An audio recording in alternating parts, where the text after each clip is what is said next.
Dando início então hoje mais um Campeões Cast, campeões da sua própria história. E hoje eu estou aqui com essa grande amiga, Mara Cavalheiro, coordenadora da promoção da igualdade racial aqui de Passo Fundo. E com certeza foi uma jornada até esse momento. E hoje vamos ver a história dela, né? Uma história de uma mulher preta que conseguiu passar por todas as diversidades e hoje, né, ajuda aí centenas de mulheres dentro dessa coordenadoria. Mara, seja bem-vinda e hoje eu quero essa história vai ser incrível, né? Olá, boa noite, boa tarde, bom dia. Não sei que horas as pessoas vão nos assistir, né? Mas é um prazer estar aqui contigo. Fiquei muito feliz pelo convite. E sim, acho que a nossa história hoje vai render um pouquinho, né? Uma, uma, uma família tradicional de pessoas pretas, né, de negros, né? Dou um grande salve aqui, né, um axezão aí para Dona Diva, para o senhor Cavaleiro também em memória, todas as irmãs, né? A Magda, a Nayara, a Maitê, né? Um amigão, meus amigos também aí da capoeira, Da né? Da capoeira capoeira. aí, o Marcão, o Márcio, né? Que hoje também tá fora. Mas é uma família que passou por várias situações, né, Mara? E eu quero hoje que tu conte um pouquinho, porque isso aqui vai ficar gravado. E o podcast Campeões da Sua Própria História é para isso, histórias reais de pessoas que venceram as diversidades. Porque muitas vezes é isso que acontece, né? É contar uma história real. E a Sim. tua história é muito bonita. Conta um pouquinho mais aí quem é a Mara, quem é a nossa coordenadora. Então, eu sou Mara Cavalheiro, né? Fiz 58 anos esse ano. Sou atriz, produtora cultural. Tenho formação em gestão pública. E estou muito feliz em hoje estar ocupando essa cadeira na Coordenadoria de Promoção à Igualdade Racial. Não deixei o meu trabalho na arte, né? A gente continua como espaço cultural, com os espetáculos do grupo rodando e acontecendo, né? Sou de uma família muito humilde, né? Sou a quarta filha de 6 irmãos, né? E são 2 homens, 4 mulheres, de uma família ligada à cultura desde sempre. A minha mãe era cantora, minha mãe cantava nos microfones da Rádio Municipal de Passo Fundo, né? Era o clube do titio que tinha antigamente, os antigos vão saber do que eu estou falando, que os cantores iam lá na rádio e cantavam lá mesmo, né? Ela começou muito cedo. Ela é pioneira como puxadora de samba de Passo Fundo, foi a primeira e uma das únicas, né? Porque era ela e a professora Dejanira, as puxadoras de samba que a cidade de Passo Fundo teve, né? Tenho muito orgulho dessa trajetória dela, né? Dentro da cultura. O meu pai também. Meu pai que trouxe os desfiles de rua para a cidade de Passo Fundo, né? Ele veio de Porto Alegre para cá para jogar futebol, jogador, eu era jogador de futebol. E na época a gente tinha os carnavais nos clubes e blocos e o desfile de rua mesmo de escola de samba, ele que trouxe, né? Então a gente teve uma trajetória grande dentro do carnaval, né, de Passo Fundo. Mas falando um pouco da família, a gente sempre foi uma família de pessoas muito humildes, né? A gente passou por muitas dificuldades, né? O meu pai, quando jogador, passou por uma injustiça essa que todos os negros passam quando começam a se destacar em algumas situações na vida, né? Ele jogava num time de futebol e foi acusado de ter entregue uma partida por dinheiro. A gente passou tanta necessidade na vida que, se isso realmente fosse verdade, a gente talvez não tivesse passado todas as necessidades que a gente passou, né? De muitas vezes tu almoçar e não ter o que jantar, então não tenho vergonha de dizer isso, porque é a nossa história, né? É a história que nos formou, que nos fortaleceu, que nos deu princípios, né? Então, o orgulho que eu tenho daquele homem que criou 6 filhos, cheio de dificuldades, e criou 6 pessoas do bem, né? Não teve nenhum filho que desviou no meio do caminho para alguma coisa errada, não. A gente passou as dificuldades e passamos junto. Ninguém procurou um caminho mais curto para se dar bem. A gente lutou, todo mundo lutou, né? Trabalhei em casa de família, não tenho vergonha de dizer isso. É um orgulho para mim ter trabalhado nas casas que eu trabalhei. É um orgulho para mim quando eu encontro alguma das pessoas, né, que eu trabalhei nas casas E essas mesmas pessoas me dizem que orgulho elas têm de mim, de saber todo o meu processo, né? Tudo que eu caminhei para poder chegar, né, onde estou hoje. Então, assim, a nossa história é isso, né? História de superação, história de uma família negra, né? Que é onde teve a primeira pessoa que tentou ser um destaque, já foi podado desde lá, né? E com isso ele veio nos fortalecendo o tempo inteiro, dizendo para nós que nós podíamos ser o que nós quiséssemos ser, que nós podíamos estar aonde nós quiséssemos estar, que nós podíamos ocupar o espaço que nós queríamos ocupar. Que nós podia pertencer aonde a gente achasse que a gente precisava pertencer. E a gente cresceu com isso, entendeu? Muita gente, quando me chama para bater papo, me fala, Mara, e como foi para você sofrer discriminação? Para mim, sofrer a discriminação foi tranquilo. E eu vou te dizer uma coisa, porque eu continuo sofrendo até hoje, mas eu fui preparada por um homem que também sofreu. Ele pode ter sofrido, a discriminação dele pode ter batido diferente de mim, por talvez ele não ter uma pessoa que instruísse ele como ele nos instruiu a enfrentar isso tudo, sabe? Porque ele era muito direto assim para nós. Não aceitem. Vocês não são menos que ninguém.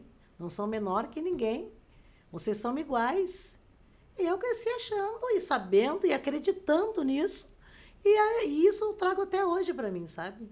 Então eu não me sinto inferior a ninguém. Nunca me senti, né? Sempre me impus, sempre dei a minha cara, sempre... Eu tenho um jeito... que é claro que depois que tu começa a fazer teatro, tu muda um pouco porque a arte ela tem o dom de transformar as pessoas, né? Depois que eu me tornei mãe também, né? Porque a gente é muito... Não é radical, entendeu? A gente é muito positivo naquilo, entendeu? E a partir do momento que tu se coloca e que tu não aceita o que as pessoas querem que tu aceite, daí tu é taxado como arrogante, daí tu é taxado como mal educada, daí tu é taxado como uma série de coisas. Por quê? Porque você não baixou a tua cabeça. Não se colocou numa situação de vitimismo e muitas vezes o local, né? Eu consigo entender, mas eu quero que você fale um pouquinho mais sobre a estruturação, porque tem uma pessoa hoje, Mara, que pode falar muito sobre a estruturação do Brasil, né? Como é que foi estruturado essa parte, né? Porque você não está hoje realmente na coordenadoria da promoção da igualdade racial porque você caiu de paraquedas, você tem uma história e você sabe muito bem sobre essa história. E eu me lembro do seu cavalheiro, que ele me chamava de professor. Eu saía do Notre Dame e todas as rodas de capoeira ele estava na Praça da Mãe Preta. E ele dizia para mim, força. E naquela época eu era um guri mais novo, eu não entendia. De repente nunca falei isso aí para vocês, né? Mas ele só dizia para mim, força, força. E eu não sabia dessa injustiça que tinha acontecido com ele, né? Uhum. Mas o que eu... Vamos falar um pouquinho sobre isso que tu acabou de falar agora aí, né? Porque tu deve ter muitas histórias, mas sobre isso, essas palavras às vezes colocam, né? Tu é arrogante. Para mim, às vezes falam assim, pô, tu é arrogante, tu é machista, tu é isso, tu é aquilo, tu é como é que é? Homofóbico, tu é um monte de coisa. Eu sou tudo hoje, né? Mas daí eu consegui entender que entra nessa parte histórica, fatores históricos do Brasil, que eu também não senti. Mas fala um pouquinho mais assim, ó, quantas coisas você teve que superar, né? Como é que é a sutileza do racismo estrutural? O racismo estrutural, na verdade, o que acontece, né? A gente estava há pouco, eu e você aqui, falando sobre todo esse apagamento dessa nossa história, isso tudo que deixou o nosso povo chegar na situação que chegou, né? Por não ter uma história, por não ter as leis que dessem para o nosso povo o que deram para os demais. Não tem a oportunidade, aquela oportunidade lá de 137 anos atrás, 138 vai fazer agora, é as mesmas que a gente não tem hoje. Não mudou nada. A estrutura ela continua exatamente igualzinha, né? povo branco não quer saber de nós, ocupando espaço, ocupando lugares, eles não querem que a gente se coloque. E aí, quando a gente se coloca, é isso aí que tu falou, né? Daí a gente é tudo essa listinha aí, porque eu também sou taxada de tudo isso. As minhas irmãs também, as negras do Cavaleiro, são umas metidas. É isso que falam. Mas por quê? E muitas vezes não é só da população branca que vem, porque alguns negros também eles não conseguem entender que eles também precisam se posicionar, que eles também precisam se colocar.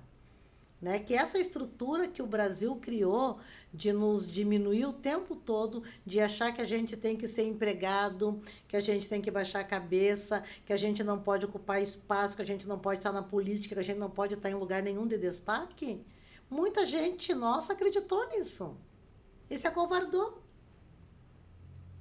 E quando tu vem e convida para vir no clube comercial, não, lá não é o meu lugar, mas por que lá não é o teu lugar? Teu lugar é onde tu quiser estar. Não é isso? Mas isso vem de uma forma hoje, dá para se falar que a escravidão é mental hoje, né? É emocional, que isso aí foi uma coisa que foi passado de pai para filho e que as coisas foram acontecendo. Mas né? o bom é que a gente está conseguindo fazer com que os negros entendam isso. E isso é o bom da história. O ruim é que a população branca eles não querem aceitar isso. Eles entendem. Entendem porque não são burros, não são ignorantes, entendem a história. Mas eles não aceitam isso. Né? E aí, uma coisa que eu sempre digo, né, que a nossa salvação, para a gente chegar nessa igualdade, nessa luta que a gente tanto quer, é a educação infantil. Porque ninguém nasce preconceituoso. Tu sabe que o teu filho é o quê? O espelho do que você é. Ele vai produzir na rua tudo que ele vê dentro da casa, né? Eu tenho 2 sobrinhas que estudam num colégio particular famoso aqui em Passo Fundo e agora faz alguns meses que parou um pouco, mas era 2, 3 meses tinha um problema com elas na escola. 2, 3 meses um problema com elas na escola. Eu não tinha ido ainda na escola, mas as minhas irmãs, tu sabe que elas são também assim, incisiva nas coisas, nas situações de cobrar. E vai, só que chegou um momento ano passado que eu digo, não, eu vou junto. E aconteceu de novo. Né? Porque daí as coisas acontecem aqui, o coleguinha chama de macaco, dá apelidinho, brincadeirinha, porque é tudo brincadeira, né? Imagina, desculpa, depois pede desculpa, tá tudo bem, né? E aí o que eles fazem? Eles tiram o problema daqui dessa escola e mandam para outra. Eles não tratam o problema. O menino saiu daqui e foi para tal escola. A menina saiu daqui e foi para tal escola. Né? E aí eu fui conversar com o diretor, eu digo, não, isso está errado. Vocês precisam ter um letramento racial dentro dessas escolas. Né? Vocês precisam letrar professores para saberem tratar do assunto. Vocês precisam se letrar racialmente. Né? Porque não é assim que se trata. Você tem que trazer essa família, porque essa família é uma família que está doente e precisa de tratamento. Porque essa criança, ela tá produzindo aquilo que ela escuta em casa. E é isso que a gente tem que tratar essa família. Porque é a família que está trazendo isso para a criança. E sobre, assim, você que tem uma família tradicional, teve os movimentos aqui, teve o Visconde, né? Nossa, teve o Visconde do Rio Branco. O Visconde do Rio Branco, teve... A tua família passou por isso, você passou por essa situação. Eu cheguei em Passo Fundo em 98, né? Meados de 98 ali, né? 13, eu cheguei no 1º de maio de 98 aqui. Mas assim, tem uma história muito grande sobre isso, é uma luta muito grande, né? Envolvendo isso, já que a gente entrou nessas questões, e até para se posicionar, porque existe famílias tradicionais pretas, existem famílias tradicionais aqui dentro, e vocês são uma família tradicional aqui dentro. E como é que você consegue assim trazer um pouco da história? Eu quero que tu traga um pouco da história, né? As leis, o que aconteceu lá atrás para ter isso hoje, Mara? Por exemplo, assim, muitas pessoas elas não entendem história. Não. Fala um pouquinho sobre a história, então, o que é uma reparação histórica? Por que existe essa palavra de reparação histórica? Então, é entendível para a população toda, é entendível que a gente teve anos e anos e anos de escravidão. Todo mundo sabe disso, entendem isso. É entendível que chegávamos navios lá na África e arrancavam as pessoas do seu país de origem e traziam para cá feito bichos, como animais amarrados naqueles navios. É entendível para as pessoas. Todo mundo sabe disso. É entendível para as pessoas que esses negros vinham para cá e que fizeram a riqueza desse país, junto com os indígenas. É entendível, todo mundo sabe disso.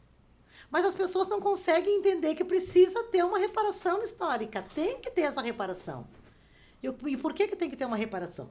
Porque lá quando a princesa Isabel criou, em 3 dias, uma lei para libertar os escravos, como é que tu cria uma lei para largar mais de 350 mil pessoas na rua, sem nenhum tipo de programa social para essas pessoas? Aí tu larga as pessoas na rua com uma mão na frente e outra atrás, sem comida, sem casa, sem roupa, sem nada, absolutamente nada. Mas por que eles fizeram isso? Porque o objetivo era clarear a população brasileira. Imagina largar aquele monte de negro aí, né? Então, o que vamos largar? O que vai acontecer? Eles não podem, nós não podíamos, né? Os nossos antepassados não podiam ocupar os grandes centros. Ninguém mais contratava eles para trabalhar, porque queriam que eles trabalhassem de graça. Pagando, não podiam, né? Então, quem não estava trabalhando porque não tinha oportunidade, porque eles não quiseram dar, eram taxados de vagabundos, apanhavam da polícia o tempo todo. Eram expulsos dos grandes centros, por esse motivo, a criação das grandes favelas, das periferias, onde a maioria do nosso povo vive até hoje, né? Porque foram expulsos dos grandes centros, ali não era o nosso lugar, a gente não era bem-vindos ali, então a gente tinha que sair para a cidade ficar limpa, né? Porque a gente sujava a cidade, os negros sujavam a imagem da cidade, né? Então, chegou um momento que alguém cria uma lei de reparação e o Brasil inteiro se revolta contra isso. As pessoas são contra cotas. As pessoas são contra... Gente, eu fico doente quando eu vejo as pessoas serem contra projetos sociais. As pessoas não querem os pobres tendo condições de comer e ter uma vida digna. As pessoas não querem isso. E sabemos que foi 2 fatores históricos, né? Agora a escravidão entrou como sendo o maior problema criminal do mundo, né?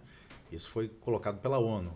Mas nós tivemos 2 fatores muito fortes históricos. Foi contra os judeus, o Holocausto, que a Alemanha pegou e fez toda uma reparação histórica, tem um museu na Alemanha, tudo para os judeus.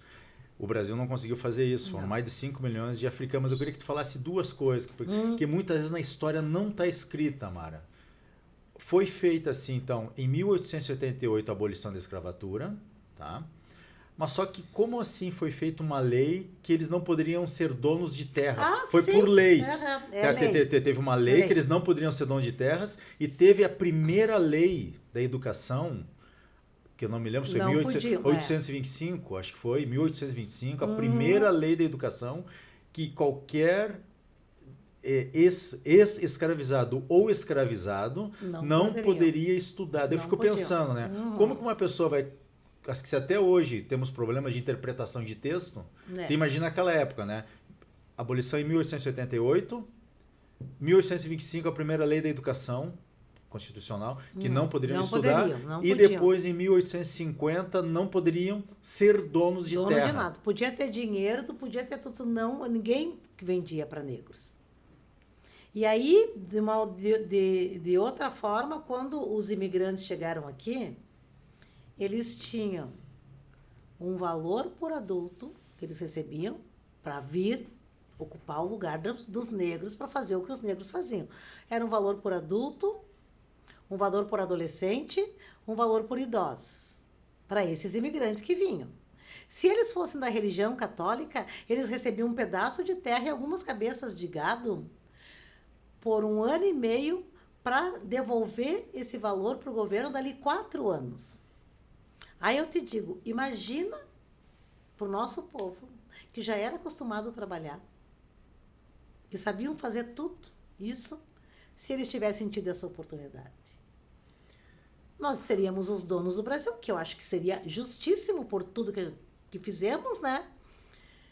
Mas a oportunidade não foi dada, Reinaldo. E o que me incomoda ainda é que ainda hoje essas oportunidades são negadas para a maioria da população negra. De que forma são negadas? Assim, ó, de que forma são negadas hoje ainda, Mara? São negadas porque eu não tenho espaço no mercado de trabalho. E por que eu não tenho espaço no mercado de trabalho? Porque eu não tenho competência? Não, não é porque eu não tenho competência. É porque o meu padrão não é o padrão que as empresas procuram. Porque é isso que as pessoas ouvem, né? Eles não querem nem ver teu currículo. Ah, então não faz parte do perfil que a empresa está procurando, né? Aí, como também os negros, eles ganham menos que os brancos. Podem ocupar, quando conseguem ocupar a mesma função, geralmente o salário é menor. Não é em todos os lugares, mas a gente sabe que isso existe. Os salários são menores, né? Com eles ganhando menos e não tendo a oportunidade de trabalhar, automaticamente a gente não tem condições de fazer uma faculdade, de cursar uma faculdade, né? Hoje em dia a gente tem vários projetos que nos facilitam e possibilitam, né? Mas antigamente não tinha. Então a gente não tem muitos negros formados. Por quê? Por falta da oportunidade, essa que não nos foi dada, né? As faculdades eram um absurdo. Quando nós tínhamos aqui em Passo Fundo uma única universidade, que era a UPF, era impossível de se estudar, né? Eram só os filhos dos granjeiros e de gente rica, de médicos, enfim, que conseguiam ter uma faculdade, né? Aí, a partir do momento que começaram a ter os projetos sociais e que os negros e pobres e indígenas, enfim, começaram a ter acesso, meu Deus do céu, né? Aí a confusão começou. Aí está até hoje. As pessoas não conseguem entender que as cotas que existem hoje dentro dos projetos sociais, elas não são uma forma de colocar pessoas ignorantes e burras ali na faculdade. Não é isso. As pessoas acham que é isso, que a gente não tem capacidade, por isso a gente está ganhando cota.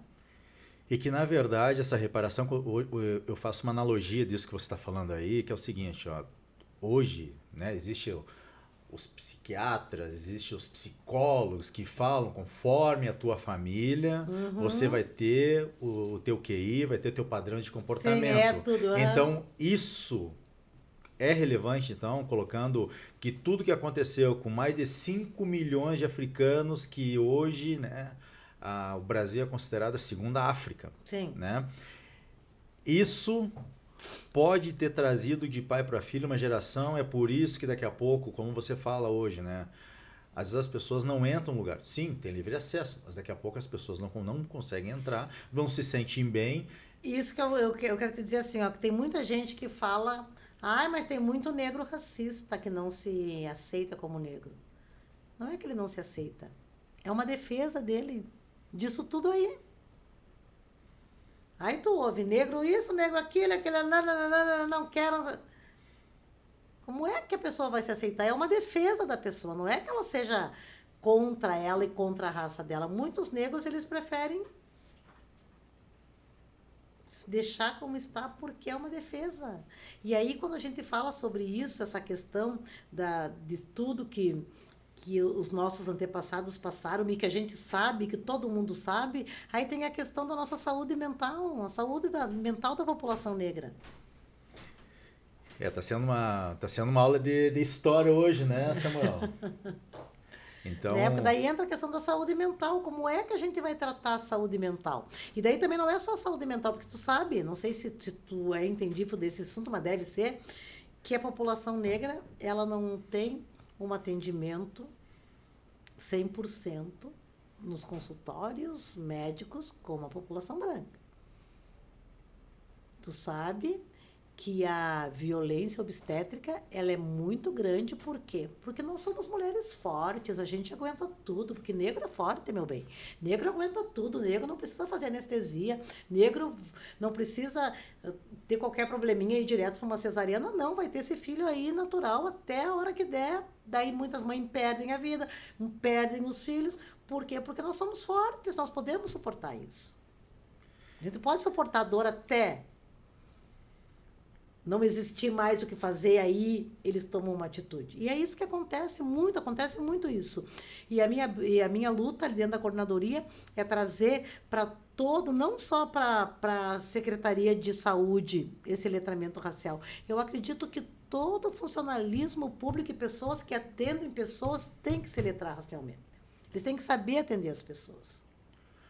Mara, vamos lá então. O que é o letramento racial? O letramento racial é você entender que muita coisa que você faz e muita forma que tu age hoje não pode mais.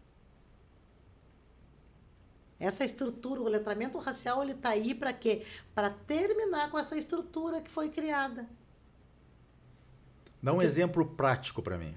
Exemplo prático. Como é que a maioria das pessoas se expressam quando querem falar mal de uma coisa? Tá preta. Você está denegrindo. Tá denegrindo uma imagem. Uma imagem. Tá denegrindo uma imagem. Uhum. Aí como é que você vai comer um doce de chocolate e você vai comer um negrinho? Uma nega maluca. Isso traz no inconsciente uma forma pejorativa, é isso? Mas, por favor, né? Nega maluca. Negrinho, vai comer um negrinho. Daí se tem um negrinho ali, os amiguinhos já começam com essas brincadeirinhas que é tudo saudável, é tudo bonitinho. Ai, depois vai lá e pede desculpa, tá tudo bem. Entendeu? É isso que o letramento racial tá aí para isso, para mudar tudo isso. E tem muitas outras coisas também que as pessoas precisam se letrar. Por exemplo, alguma vez você já ouviu alguém perguntando para uma mulher branca: esse cabelo é teu? Como é que lava esse cabelo? Nossa, mas tu tem traços finos, tu não é negra. Entendeu? Então, isso aí, essa estrutura que é criada, que a gente precisa trabalhar em todo mundo, né? Por exemplo, tem o cabelo maluco lá no mês de outubro, para as crianças. O ano passado eu vi uma negra, que para mim até então ela era a negra, fazer o cabelo Black Power do filho e postar uma foto dizendo cabelo maluco. Gente, o que é isso? Então tu vê que o letramento racial, ele não é só para a população branca, ele é para todo mundo. Eu vi que você trouxe esse ano, foi esse ano, né? Você trouxe a Mandela para cá, Luísa né? Mandela, Luísa e ela Mandela, deu uma né? palestra assim, ó, maravilhosa no Teatro do Sesc. Eu fiquei muito feliz, porque a gente teve um teatro lotado de pessoas brancas para ouvir a palestra. Eu fiquei bem feliz, porque é isso. Tinha negros? Tinha, mas a maioria eram pessoas brancas. Eu fiquei muito feliz porque as pessoas se interessaram. E mais feliz eu fiquei porque esse ano a gente fez, o ano passado, né? A gente fez muitas coisas pela primeira vez em Passo Fundo, né? Eu tenho a primeira cartilha de letramento racial. Que foi feita e foi entregue já para muitas pessoas. A partir de agora a gente vai transformar essa cartilha em uma cartilha online, porque a gente quer que Passo Fundo inteira tenha acesso. Ela é simples, ela é objetiva, mas ela é necessária. E eu acho que todo mundo tem que pegar uma cartilhazinha dessa em algum momento, tá com ela embaixo do braço, para ler e para entender. Né? Porque tudo, Reinaldo, tudo que tu fala é mimimi. Essa gente de novo. Essa gente só querem herança, só querem reparação, trabalhar que é bom, não querem, porque é isso que as pessoas comentam cada vez que sai uma matéria na imprensa sobre os nossos direitos, sobre as nossas coisas, sobre a nossa causa. É isso que as pessoas comentam. Sublinhar mesmo o negócio, né? E uma coisa, né, Reinaldo, que as pessoas têm que entender, que eles não podem saber qual que é a minha dor, eles não passam por isso. Como é que eles vão entender, saber se é mimimi o que eu estou sentindo, se eles não passam por isso e nunca vão passar por isso e nunca precisaram passar por isso? Eles não podem. Será que uma mãe... Hoje em dia, assim, eu entendo as mães atípicas, hoje em dia elas nos entendem um pouco mais, sabe? Imagina tu entrar dentro de um supermercado com o teu filho e ter um guardinha te seguindo o tempo inteiro dentro do supermercado. A gente tem que pensar muito bem com que roupa a gente vai entrar no shopping.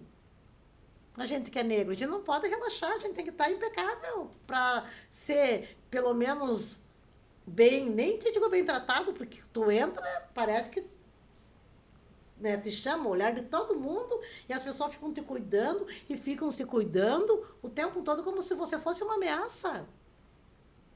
Eu digo pro meu filho, não vai correr na rua aí de noite, porque tu é uma ameaça, pelo amor de Deus, corre de dia, né? Escreve na tua camiseta que é um cardio que tu tá fazendo, que tu não tá correndo de ninguém, não tá fugindo, não, a gente ri, né? Mas isso é muito sério. Vou te contar uma coisa agora aqui, que é muito engraçado, tá? É engraçado. Chega a se tornar cômico, né? Mas é engraçado, mas não é cômico, né? Mas o que acontece? Eu tive várias situações, tá? Eu sou mestre de capoeira, comecei minha vida num projeto social em Uruguaiana, e a minha vida foi da capoeira. Eu digo que nunca foi sorte, sempre foi determinação, e bater o pé na porta mesmo, né? Porque muitas vezes eu fui taxado como grosso, isso aí. e firme em algumas atitudes.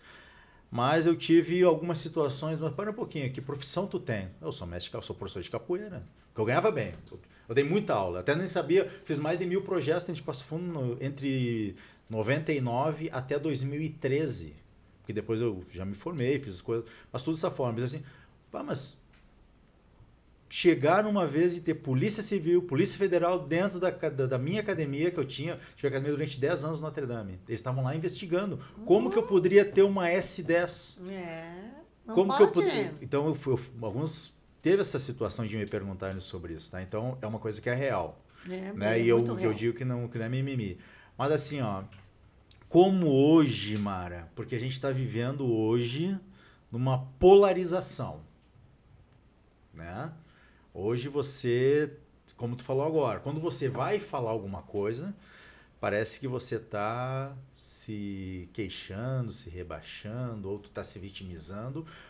Como colocar a história do Brasil em pauta hoje? Porque até hoje as pessoas falam isso, tem que ter letramento, tem que ter, porque não sabem a verdadeira história. Mas é através dessas ações que eu venho desenvolvendo. Ano passado, no dia 14 de maio, eu lancei uma exposição chamada O Amargo Dia Seguinte, para as pessoas conhecerem aquela história.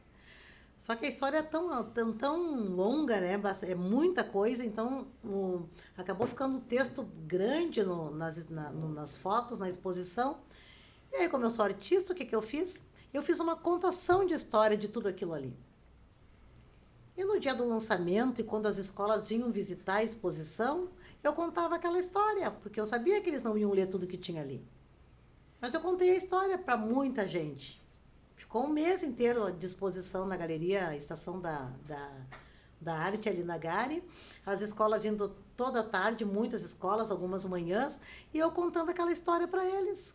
Começava com a música do Matumbi lá, né? No dia 14 de maio eu saí por aí. Não tinha trabalho, nem casa, nem para onde ir. Então, a música ótima. Começava com a música e vinha contando aquela história. Contei toda a história real. Não essas histórias que as professoras contam para nós nas aulas de história. Não aquelas histórias que as novelas romantizam a história da escravidão. Contando tudo o que aconteceu. Você sabe que é muito louco isso, né? Mas assim, ó, os guerreiros que vinham da África para cá, eles eram estrupados. Era uma coisa até para passar a moral deles, né? Então eu estudei muito sobre isso também, né? Mas hoje você é estrela da vez, né? Então você vai falando, né? E tu sabe que isso, essa questão, essa questão do estupro nas mulheres, né? As mulheres negras não mandavam nos seus corpos. E aí, quando tinham filhos, e as ciganinhas também, aí os nossos filhos eram arrancados dos nossos braços para a gente amamentar os filhos deles. E assim mesmo, eu fico pensando assim, ó, como é que essas mulheres não se compadeciam da mulher que amamentava os seus filhos? Porque eram vistos como animais, né? Pois, gente, mas daí tu vê assim, ó, meu Deus, só deixou de dar mamar pro filho dela para dar mamar pro meu. Tiravam os filhos das mães e mandavam, se perdiam, já não tinha família, gente. Era É, tudo, traziam as famílias, chegavam aqui, dividiam cada um para um lado para não ter a possibilidade de fugirem, de tentarem abrir quilombos por aí, para não conseguirem se articular. Então eram todos divididos. Para não ter uma articulação, não pode ficar conhecidos junto, então, porque daí até que começassem a se envolver ali nas senzalas, eles já davam um jeito de trocar e vender, porque era isso, né? Era um mercado que não parava nunca. Um pouco tu estava aqui, um pouco tu estava lá, por quê? Porque eles tinham medo, né, dessa questão da, da articulação dos quilombos, né? Então isso era muito. Eles já tinham essa certeza. Em algum momento eles vão se rebelar, eles vão querer fugir. Então era isso que acontecia, né? Trocar, enquanto eles começavam a querer fazer uma amizade aqui, já tiravam, já botavam, então não deixavam o pessoal se criar movimentar vínculo, muito. né? Claro, não podia criar vínculo. E como se fala, né? O principal. A gente traz, eu gosto de trazer de lá, comparar com hoje, e assim a gente vai indo. O maior vínculo é a família, né? É a O maior família, patrimônio é a é a família, família. né? E quando você tira alguém da família, quando você destrói essa família, porque a escravidão era um sinônimo de desumanizar as pessoas, né? Era uma forma de E essa coisa da desumanização, né? família que tu fala é muito louca, porque assim, ó, como eu te falei, né, que a gente recebeu do pai todos os princípios e valores, né, que ele sempre nos colocou lá em cima. Não, vocês são maravilhosas, e eu sou maravilhosa, eu acreditei no meu pai e eu sou maravilhosa e ponto, ninguém tira isso de mim, entendeu? E é o que nós passamos para os nossos filhos, né? Porque daí agora a gente tem essa questão também de nós ter os negros de pele mais clara, que também se entendem como negro. Na minha família, os negros que têm as peles bem claras, eles se entendem como negros, eles são negros. Todos. Né? Não tem lá ninguém, eu sou pardo, eu sou morno. Não, lá em casa todo mundo é negro. Independente de tu olhar para a pessoa e não identificar, eles se identificam como. E isso é muito bacana, porque a gente sempre fez a mesma coisa que o pai fez. Mas daí a gente fica pensando assim, daí os que têm a pele mais escura são os que sofrem os preconceitos, né? E aí lá no IE as meninas sofreram, e olha que uma das meninas não é tão negra assim, como a Maria. A Maria é preta, retinta, feito a gente, assim, mas a Ana Luísa não é. E aí ela tem o cabelo bem lisinho, ela pintou de rosa e alguém botou um bilhete, terceira série. Uma colega botar um bilhete no caderno, esse cabelo não combina com a cor da tua pele, sua negra, isso. Gente, uma criança de 6, 7 anos fazer isso? Aí eu te digo, da onde que uma criança tira isso? Da estrutura familiar dela.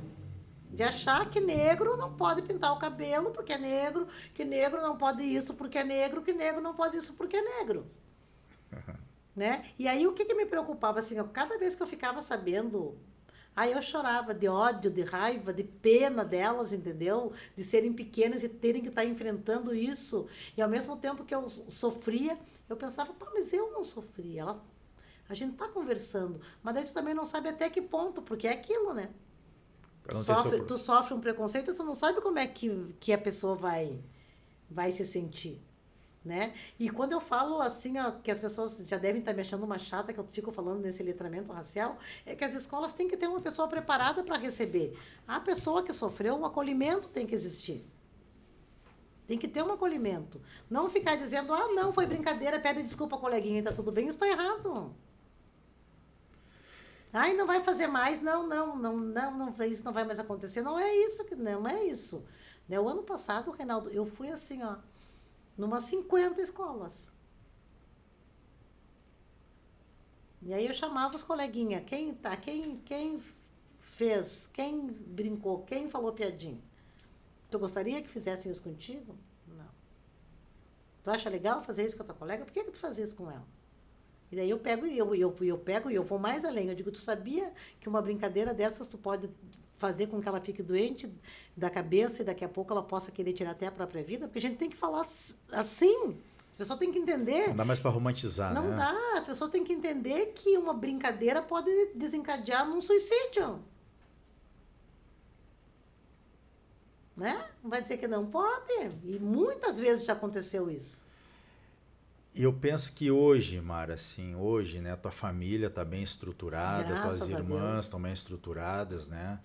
Dá para ver porque antigamente, bem antigamente, era difícil você ver famílias estruturadas ou famílias que eram estruturadas, né, dentro até tendo da história do Brasil, porque isso é ser campeã, né, uma família, você é uma campeã da tua própria história, porque você passar por todos esses conceitos, preconceitos, facilidades e muitas dificuldades, porque é tudo sutil. Quando se fala Muito. de letramento, é sutil. Uhum. O que é o racismo estrutural, que está dentro da estrutura, dos mecanismos, né, da estrutura da sociedade, e do racismo velado. Tu sabe que o estrutural e o velado, eles são muito próximos, né? Que o velado é esse, a pessoa não gosta, não te quer, mas tem que te aceitar, porque a gente, hoje em dia, a gente se coloca, né?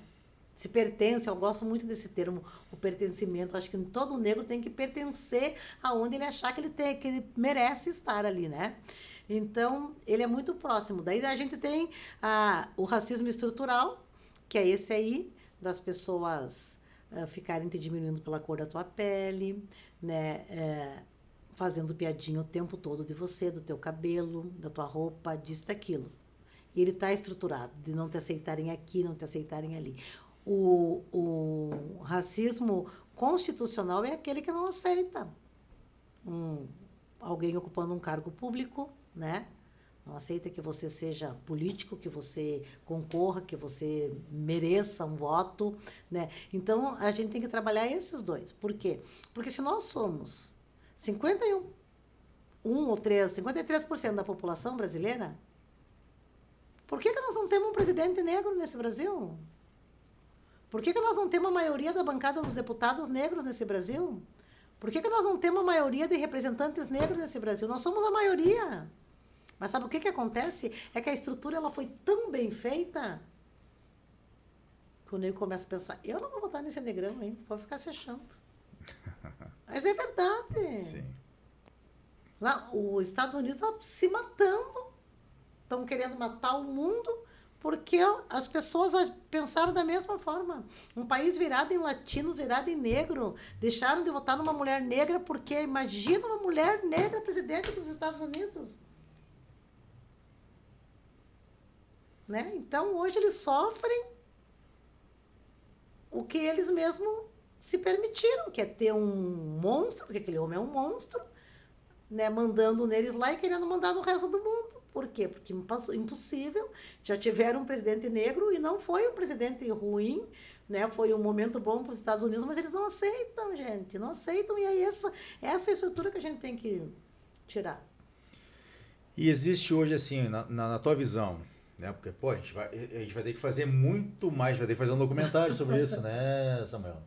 Estamos aqui na Red Rec Filmes com a Mara Cavalheiro, nossa coordenadora da promoção da igualdade racial, né? E o podcast é para isso. O podcast Campeões da Sua Própria História é para isso, porque é a tua história. E aqui a gente não está falando de política, não estamos falando de religião, nós estamos falando da história real, que é uma história que você está nos colocando aqui. E me fala um pouquinho assim, Mara, eu digo como, né? Como começarmos hoje, as pessoas que estão assistindo nós aqui hoje, tá? Procurar entender um pouco mais isso. Pensar que hoje nós estamos... Porque hoje há uma guerra invisível, né? Há uma guerra invisível. Tá acontecendo no Brasil uma grande guerra invisível, aonde quando você começa a falar algo, esse lado não te aceita, e outro lado, esse lado aqui não te aceita. E você ficar em cima do muro, muitas vezes não funciona, né? Então me fala uma coisa assim, ó, como hoje entender as diferenças? Como hoje trabalhar com as diferenças hoje? Políticas públicas você está criando? Como é que está sendo isso? A gente está criando uma série de ações, né, Reinaldo? As nossas políticas mesmo, que a gente vai precisar de leis, a gente precisa primeiro constituir o nosso Conselho Municipal da Coordenadoria de Promoção à Igualdade Racial.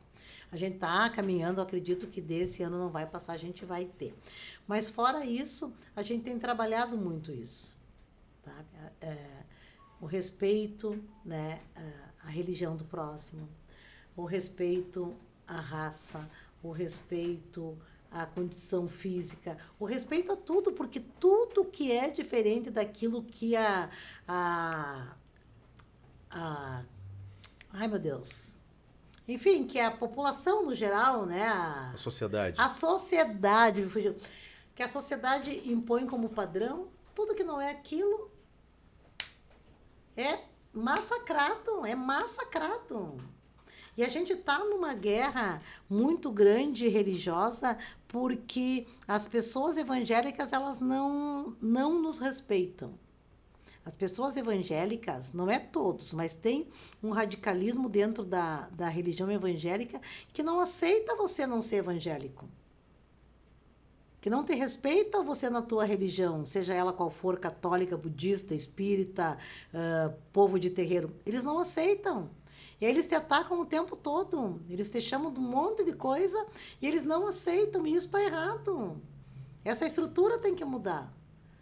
Né? Porque como é que tu vai querer uma igualdade dentro disso? Olha esse povo de terreiro que sofre, as pessoas não conseguem mais fazer as suas práticas religiosas porque eles não aceitam.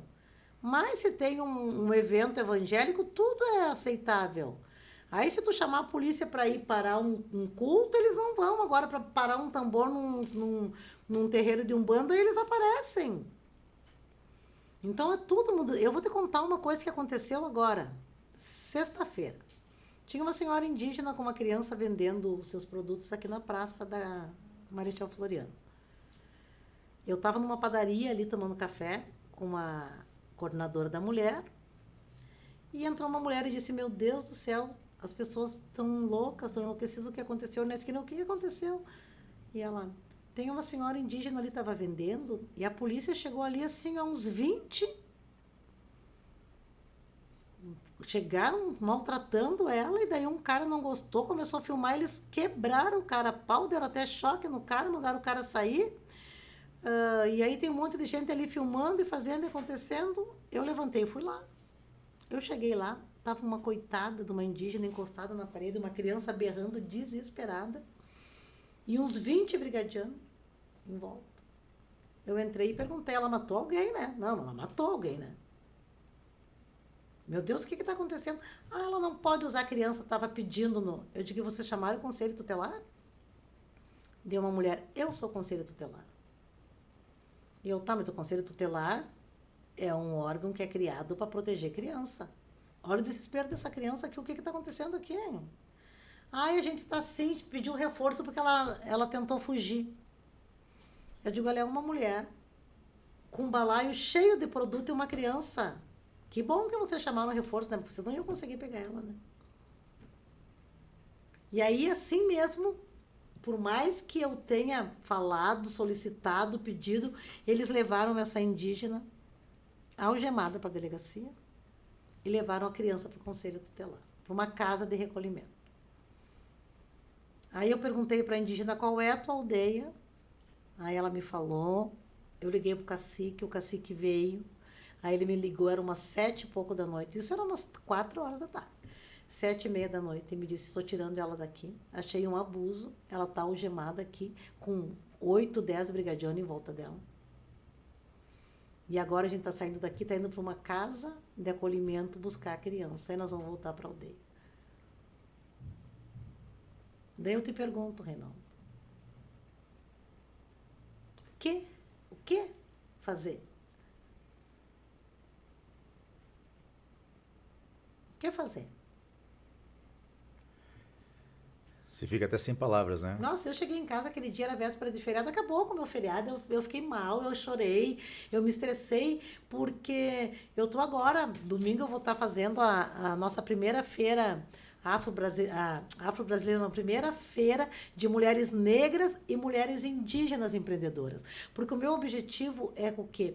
É a gente ter um espaço específico para essas indígenas na semana ali da Páscoa, que elas gostam de vir vender as suas cestas, para a gente ter um espaço para elas não ficarem jogadas na frente das lojas. Eu quero que eles tenham uma dignidade. Eu tive uma dificuldade para entrar no meio deles, porque eles têm os costumes, o sistema deles é de não abrir muito. Mas daí nesse dia eu aproveitei e falei pro cacique, eu digo, gente, eu não acredito que seja essa forma que vocês queiram que o povo de vocês sejam tratados. É visto, né? Eu digo, vocês não têm que ficar lá na aldeia, vocês têm que ocupar o espaço dessa cidade, que essa cidade é a cidade de vocês. Vocês são cidadãos dessa cidade. Eu quero trazer vocês para cá, eu quero ter vocês na feira, porque eu quero que vocês contem a história de vocês, eu quero que as pessoas conheçam o que acontece, qual é a realidade dessas aldeias. Eu quero que as pessoas conheçam a ancestralidade e a arte de vocês. Por isso que eu insisto tanto que vocês venham também. E agora eu estou muito feliz porque eu vou ter 5 ou 6 indígenas expondo seus produtos nessa feira. E é claro que as mulheres negras ali vai ter umas 15, 20 já, porque elas já estavam na feira afro-brasileira no passado. Elas vieram fazer o trabalho, eu convidei para exporem os produtos ali no Parque da Gari. E eu fiquei muito feliz quando eu ouvi o relato de uma que me disse: Mara, eu comprei todo o material dos meus filhos esse ano à vista com o dinheiro que eu fiz no Carnaval da Gari. Muito obrigada. E daí tu veja se não é, que a gente não está transformando vidas. É muito incrível isso, né? É Porque muito incrível, você eu vai tô muito começando, feliz você está com conseguindo isso, fazer, sabe? você tá conseguindo fazer da tua história, né, Mara? Eu vejo que A história eu delas, vejo né? que tu se emociona com isso, Eu né? não tô emocionada, né? A gente eu vejo que se emociona com isso, porque daqui a pouco quantas coisas tu entendeu que a tua mãe passou, né? Que a tua família passou. E não teve essa oportunidade que a gente está tendo de poder dar para elas hoje. E hoje você, com a estruturação que você tem, eu tô te falando isso porque a minha mãe esteve num show teu, né? Teve. E ela se mais sentiu querida. assim, né? Ela se sentiu assim, engrandecida. Ela falou assim, ó, parece aquela novela das 6, só negras bonitas. Ai, querida, amor. Ela falou, Isso, sabe? Tu sabe que eu vou te dizer uma e coisa, olhar, né? Reinaldo, que quando eu fazia bastante circulação de teatro, né? Que agora a gente não está circulando tanto. Eu não sei que novela é essa, mas ela me falou que é uma novela uma novela maravilhosa mesmo. E aí, quando as crianças começavam a chegar para o espetáculo e que eles davam de cara com uma negra no elenco, fazendo os personagens principais, aquele olhinho brilhava. E isso é muito bom porque tu acaba sendo referência para essas crianças. Isso para mim assim, ó, é o que me move até hoje fazer teatro, é isso. Porque tu vai num festival não, num projeto do Sesc que é chamado Teatro a Mil, onde o Sesc tem que atender com o espetáculo, a gente faz 4 sessões, até 1.000 crianças nessas 4 sessões. E aí ali tu via muito negro, e principalmente os negros que estão vindo de fora, os senegaleses, né, que estão chegando no Brasil. E quando eles davam de cara comigo, com aquela roupa bacana, com aquela maquiagem, o olhinho delas brilha, e acaba o espetáculo, vem todo mundo me abraçar, me beijar. Gente, isso não tem preço. Mara, é um lance muito emocionante a gente tocar essas ideias, né? Saber um pouquinho mais a fundo da história. A gente se conhece há bastante tempo, se viu há bastante tempo, né? Mas é incrível como a história do Brasil, né? Então, com uma família, né, brasileira, são todos de Passo Fundo, né? Só Sim, teu pai que veio de lá, né? O meu pai veio de Porto Alegre. De Porto Alegre, aqui de Passo Fundo. E assim, ó, eu me sinto privilegiado de trazer uma história real, uma história parecida com a amiga também, né? Porque eu também sou um negro, né, do Brasil, que começou num projeto social, a vida me trouxe muitas, mas eu sou um. Até me faz eu lembrar de uma história aqui, ó. E é uma história real. Eu tinha uma namorada, foi minha esposa um tempo, né? Mas às vezes eu falava assim, poxa, mas eu sou o único negão aqui. Quando eu tava em algumas coisas, né? E ela falou assim, isso é bobagem. Não, isso não tem nada, não tem nada a ver. Aí um dia teve do Movimento Negro uma feijoada. E eu falei assim, ó, se arruma bem bonita aí que eu vou te levar hoje para te jantar. Quando eu entrei lá, daí tava só o pessoal do movimento, Só né? negrada. Só ali, né? E ela entrou, chegou a ficar vermelha, né? É. Mas é uma sensação, porque assim, ó, às vezes. E tu sabe, né? Sim. Que você está sendo privilegiada e nesse sentido pela tua história. Mas o bacana é que poucas pessoas conseguem chegar por causa da mentalidade. Desistem na metade do caminho. Mas agora você está sendo uma ponte, né? Você está sendo uma ponte para poder passar para o outro lado, né? E tem um exercício que eu vou deixar aqui para as pessoas começarem a fazer esse exercício. Quando vocês chegarem no lugar público, mexam o pescoço para a direita, para a esquerda e percebam quantas pessoas negras estão ocupando o mesmo espaço que você. E eu, quando faço isso e vejo ninguém, às vezes, me vejo sozinha, eu fico me perguntando o que eu estou fazendo para mudar isso. E eu acho que todo mundo tem que se perguntar isso. Porque esse espaço não é só da população branca, é o espaço de todo mundo. E eu falo quanto às mulheres negras, mas eu também já falei com as gurias indígenas que elas também têm que fazer esse movimento, esse exercício e se perguntarem o que eu estou fazendo para ajudar, para que a gente consiga trazer mais do meu povo para esses meios. Eles têm que ocupar o espaço. Mara, agora eu vou fazer uma pergunta para você muito direta, tá? Que às vezes as pessoas aí vão ter que... Isso aqui até vai ser um corte, tá? Mas e quando falam assim, ó, tem que ter direitos da mulher negra, direito da mulher indígena e não pode ter direito da mulher branca? Mas a mulher branca tem direito desde que ela nasceu, a tudo. Ela não pode se comparar com tudo que fizeram com a mulher negra e com a mulher indígena. As pessoas tiveram o privilégio desde o dia que eles nasceram, eles não têm que falar. Eles têm. Eles já saem assim a 80% na nossa frente. Então eles não podem reclamar. E as pessoas falam isso. O tempo todo eu estava na Rádio Arapuru falando sobre que eu ia fazer um evento para enaltecer as mulheres negras, porque eu vejo evento aqui em Passo Fundo, mulher industrial, mulher agricultora, mulher não sei o que, mulher não sei o que lá, mas para as mulheres negras ninguém faz nada. Por quê? Por que a gente não merece também ter? Né? E eu fiz um dia das mães para as mulheres negras e foi maravilhoso. Reuni mais de 50 mulheres negras, todo mundo ganhou brindes lindos, maravilhosos e foi incrível.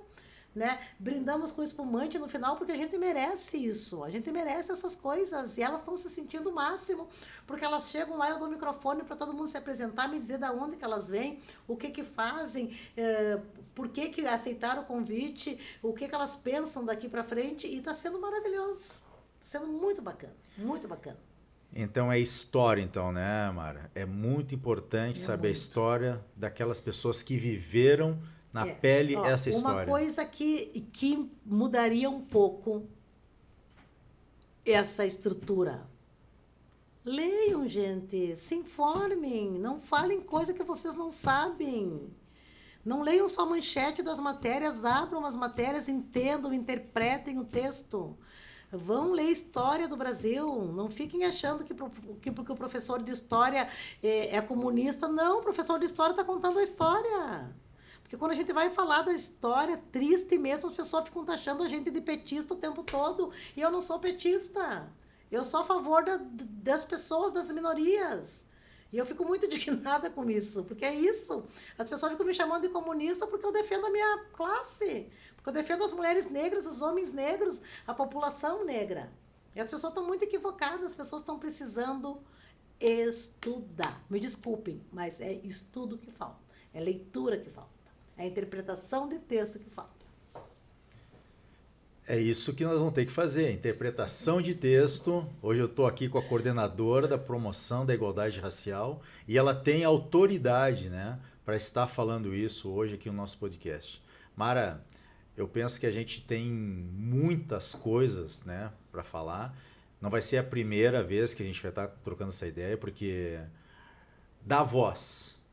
Daqui a pouco vão fazer um dia, né, Samuel, mesa redonda aqui das mulheres negras empreendedoras indígenas. Vamos fazer essa conversa lá no mês de novembro. Vamos fazer organizar uma roda bacana para o mês de novembro, para a gente poder falar de tudo que vai acontecer na cidade e trazer também as pessoas para falarem o que elas estão sentindo de diferente do novembro passado até o próximo novembro.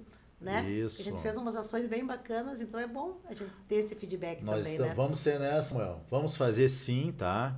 Tu pode contar comigo e até quero fazer um convite para você que me veio agora. Sabe que às vezes vem aqui e fala no ouvido, né? Nós temos que fazer um musical no berimbau. A história do berimbau e a gente fazer um musical. Eu fiz um musical uma vez, eu gosto de te mostrar, mas eu penso que a gente pode fazer um musical. Sabe? Tu sabe que eu vou te dizer com as músicas... que nós, lá da minha família, a gente está pensando em montar um projeto, porque minha mãe era cantora, lá em casa ninguém é cantora, mas todo mundo canta, se a gente se defende, né? Se a gente tiver que cantar, como eu sou artista de teatro, eu não sou cantora, mas se eu tiver que cantar numa peça de teatro, eu canto, faço as minhas aulas de canto. Essa é a Mara Cavaleiro, se tiver que cantar, ela canta. É isso aí. Se tiver que dançar, eu danço, se tiver que cantar, eu canto. E aí, o que a gente vai fazer? A gente está pensando em criar um projeto de música também da família Cavaleiro. Eu acho que vai ser bem bacana e agora eu tô falando, é muito bacana isso aí, ó. Não, mas daí vão ter que fazer o seguinte, pode entrar, já que a minha família é pequena, né? Tem vamos fazer. A minha família é pequena, a família Velasquez é minha mãe, a Yara Alves Velasquez, e eu, né? Reinaldo Velasquez, né? Estamos aqui, mas eu tô aqui também, mas, pô, daqui a pouco, né? A gente se ajuda, somos todo mundo aí. Olá, porque tem muitas músicas da capoeira. Tem. O pessoal não... A capoeira, hoje, ela é um patrimônio imaterial da humanidade. Tu sabe que tu acaba de me dar uma ideia, porque eu preciso e vou fazer uma exposição no mês de maio, falando de alguma coisa da nossa cultura. E eu acho que eu vou partir pro lado da capoeira e a gente contar a história da capoeira.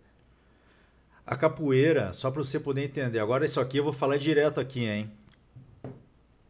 A lei da capoeira, a primeira lei do Brasil, que Marechal Deodoro da Fonseca colocou no Código Penal, vândalos e vagabundos. Vândalos e vagabundos, por quê? Porque liberaram vários, daí surgiu as margens, por causa que as pessoas ficavam às margens da cidade. E daí, Marechal Deodoro da Fonseca, ele criou vândalos e vagabundos e capoeiristas. Sabe por que ele criou isso? Por causa que naquela época tinha dois partidos, Partido Liberal e Partido Conservador. E os partidos, como teve a abolição da escravatura, eles pegavam as maltas de capoeira, que eram os grupos de capoeira naquela época. Então teve um grupo muito famoso, os Guaramus e também a Guarda Negra, que eram os dois grupos mais famosos que tinham. E o que eles faziam? Eles davam alguns sacos de réis, alguns contos de réis, alguns sacos de farinha, para eles irem fazer comício, eles faziam baderna nos comícios e nas festas das altas sociedades. E o que aconteceu? Aí criaram um decreto-lei que vândalos e vagabundos, foi por isso que a capoeira foi proibida e ser taxada como algo marginalizado. E daí depois Getúlio Vargas vendo, quando começou a vir as lutas, é uma história linda que tem a capoeira, tá? Aí veio Getúlio Vargas, ele estava perdendo algumas coisas, foi quando surgiu a lei que colocou a capoeira como rainha do folclore brasileiro. Aí tem a história de Messi Bimba, que dava aula, que deu aula para os maiores famosos, Rui Barbosa, a família do Protásio Alves, etc e tal. E o que aconteceu aí? A primeira academia, antes de existir academias de educação física, a capoeira foi a primeira academia registrada dentro do Brasil. E recinto fechado. Deixa eu te contar um negócio, não vou falar quem foi que me falou isso, tá? Opa, porque vamos lá. eu não posso, porque é uma pessoa pública e ele vai me matar tudo bem. pra falar. Não vai surgir pra ninguém mais de 5. A gente vai faz um corte, Samuel, que daí eu vou, sabe o que eu vou fazer? Eu vou até publicar e vou impulsionar. Ele me disse assim, tu sabe que os meus filhos, quando o Reinaldo veio para Passo Fundo, queriam fazer capoeira, Daí eu fiquei pensando, meu Deus, o meu filho no meio daquela negrada, fiquei apavorado. E foi a melhor coisa que eu fiz. Que lugar maravilhoso. Meus filhos são homens hoje, estão formados, são cidadãos do bem. E começou tudo com a negrada da capoeira. Que legal, né? Ele me falou isso e a gente riu muito, porque eu disse, o pior é que a maioria das pessoas pensam isso, né? Que daí vem E aí depois que vem, que se envolve, que acompanha, porque daí tu vai levar teu filho, tu começa a acompanhar, aí que começa a vir a desmistificação da situação. Porque as pessoas não sabem, não conhecem e julgam o tempo todo. É. Né? Tu sabe, Marisa, que você falou aí sobre estar em lugares. Não sei se foi. Por isso que eu digo, né? Eu sempre tive esse lado, né? Pô, esse negão é arrogante. Esse Metido. cara é metido. Tá nega metido. Mas tu sabes que dentro de Passo Fundo, assim, eu amo Passo Fundo. A primeiro lugar, assim, eu cheguei em Passo Fundo em 98, tá? 1º de maio de 1998, era uma quinta-feira. Eu fui deixado na rodoviária. Eu fiquei 3 dias na rodoviária. Eu tenho uma história aqui também. Comecei aqui a minha vida com 300 pila no bolso. E fui para o Notre Dame, foi uma grande sacada, porque aquilo ali recém tinham criado o ginásio Notre Dame. Tive academia durante 10 anos no Notre Dame, né? 10 anos. E você sabe que eu dei aula na Ballerina, eu tinha mais de 40 alunas, meninas, e foi numa época assim que estourou, né? Mas eu vou te dizer uma coisa, além de você ser um baita do mestre, né? De ter uma experiência maravilhosa e uma capacidade incrível na capoeira, eu vou falar uma coisa, não quero que tu fique chateado comigo. Mas tu sabe que o que te fez tu estar nesses lugares é que tu era um homem lindo, né? Não que tu não seja hoje. Porque é isso. Bota um nego feio lá, ver se abrem as portas. Não abrem, gente. Então tu era aquele negão bonitão, grandão, chamava atenção. Isso ajuda muito a abrir as portas. Né? Mas daí as pessoas não se cuidam, não se arrumam, aí fica mais difícil. Mas a hora que a gente se bota ali, vai dizer que não facilita pra gente. Concordo claro, com você. Claro, tá um homão lindo, bonitão, chegou ali, imagina. Todo mundo queria o pão d'água nessa cidade.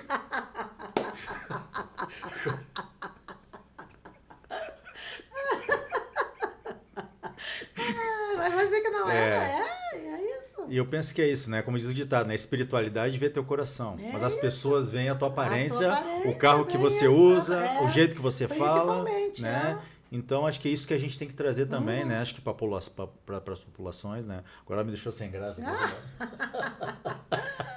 Mas é isso aí. É a mesma coisa que vocês também, né? São uma família de mulheres lindas que se dão respeito, que sabem chegar. Porque nós temos esse estereotipo também, né? Ver aquela coisa exótica nos homens e nas mulheres. É verdade. E negros, né? E ver, porque tem toda essa... que daí tinha essas expressões que usavam, ai, tô com azar, tem que pegar uma neguinha na sexta-feira. Eu cansei de ouvir isso. Sério? Não acredito isso. É isso, né? Sério, Mara, não tô dando risada porque mas, Mas é cômico. Gente, não acredito isso. É verdade, é muita coisa, né? E aí tu tem que te impor, né? E se colocar, enfim. Tem que se posicionar. Mas é isso. E daí assim, ó, eu vejo muita gente dizendo, ai, que hoje em dia tudo é mimimi, ai, porque não sei o que. Tem uma... Pra te encurtar o assunto, não sei que hora é. Tá na minha hora ou não tá na minha hora? Não tá na tua hora ainda. Pode tu finalizar. Uma mulher disse pra mim essa semana ainda, ai, que tá muito chato isso. Os homens não chegam mais na gente porque agora tudo é assédio. Eu disse, eu não acredito que tá falando isso. Não, porque tem coisa que não precisa. Olha, aquela deputada não tinha que ter denunciado o tal do ministro. Eu, como que não? É isso que a gente tem que fazer, principalmente com quem ocupa cargos, para os outros começar a ter a noção que não podem mais. A coisa está mudada. A gente precisa denunciar tudo que for. Se me disser uma coisa que eu não gostar, eu posso denunciar. As pessoas têm que aprender a respeitar o próximo, não é mais como era antes. Que as pessoas vinham falando um monte de bobagem e a gente, ou tu saía, se fazia de desentendida coisa e outra. Não, a gente tem que meter, fala o que tu acha que tem que falar e vai fazer uma denúncia. Com certeza. É isso. Mara, para nós encerrar aqui, mas eu quero te fazer uma pergunta que é de momento. Tá. Hoje está acontecendo muito feminicídio, violência contra a mulher. Está acontecendo violência contra a criança. Está acontecendo vários tipos de violência. Você não acha que essa característica está ligada também lá? É a mentalidade da impunidade que se teve na escravidão? Teve uma impunidade, simplesmente colocaram um muro e largaram, né? Não se fala mais disso. Mas a mentalidade da impunidade está refletindo na atualidade de hoje? Mas é claro, eles pegavam as negras a hora que queriam e bem entendiam e não acontecia nada. E tem muita gente que acha que hoje ainda pode fazer isso que não vai acontecer nada. Tem gente que se acha no direito de usufruir do corpo de uma mulher sem permissão e acha que não vai acontecer nada. E quando a mulher não quer e consegue resistir, é morta. E, infelizmente, a maioria das mulheres assassinadas e que sofrem esse tipo de violência são as mulheres negras. Isso é estudo, é número, é fato, né? Que somos as mulheres mais mortas aí, são as mulheres negras. Eu vou finalizar. E é aquela coisa da estrutura que a gente fala de sempre, né? Que tem que ser mudada. Essa aí é a estrutura que começou lá e que está aqui até hoje. E que a gente avança em tem tanta coisa que já avançou nesse mundo e isso a gente não consegue mudar, gente. Pelo amor de Deus. Olha quanta coisa a tecnologia trouxe, tanta coisa, só que a mentalidade humana é uma coisa muito complicada que não consegue mudar. Então, vou estar encerrando hoje o nosso podcast com essa maravilhosa aqui, né, com a Ana, com a Mara Cavalheiro, que é a nossa coordenadora da promoção da igualdade racial, simpática, totalmente contagiante com as suas histórias de vida, né, que coloca a vida real hoje na profissão também e junto ao poder público, né, fazendo hoje que as coisas aconteçam, né, uma história totalmente real. E Mara, quero agradecer você, queria que você deixasse aqui uma mensagem para todas as mulheres, tá ok? Que querem hoje, né, criar esse empoderamento que você tem, que hoje estão passando por alguma situação e precisam ter mais voz, que possam procurar. Deixa uma mensagem para as mulheres desse nosso Brasil, né? Então, mulherada, é o seguinte: pertençam. Essa palavra pertencimento é o que vocês têm que ter na cabeça de vocês a partir de agora. Vocês podem o que vocês quiserem. Nós, mulheres negras, massacradas por anos da história, precisamos nos colocar. E precisamos querer nos colocar, né, gente? Eu tenho agora aí, ó, uma possibilidade para vocês, que é esse grupo de mulheres negras empreendedoras, porque, gente, eu duvido uma mulher que não saiba fazer qualquer coisa que seja muito bacana. Eu posso fazer um pão delicioso, eu posso fazer uma bolacha deliciosa, eu posso pintar um pano de prata, eu posso fazer um crochê, eu posso fazer uma costura, eu posso empreender mais e mais e mais. E eu posso crescer fazendo um pão, eu posso crescer. E é isso que eu quero dessas mulheres. A mensagem que eu deixo é isso: a gente pode tudo que a gente quiser. A gente pode estar aonde a gente quiser. E a gente precisa ocupar os espaços dessa cidade, sim. Nós precisamos mostrar a nossa cara, nós precisamos mostrar a nossa ancestralidade, nós precisamos mostrar a nossa história. E eu conto muito com vocês, mulheres negras, que estão me assistindo ou que vão poder passar para as outras, que vocês precisam se colocar. Ocupem os espaços, por favor, ocupem os espaços. Então eu finalizo hoje o Campeões Cast, Campeões da Sua Própria História, falando o que a nossa coordenadora falou: ocupem os seus espaços. Até o próximo. Obrigada.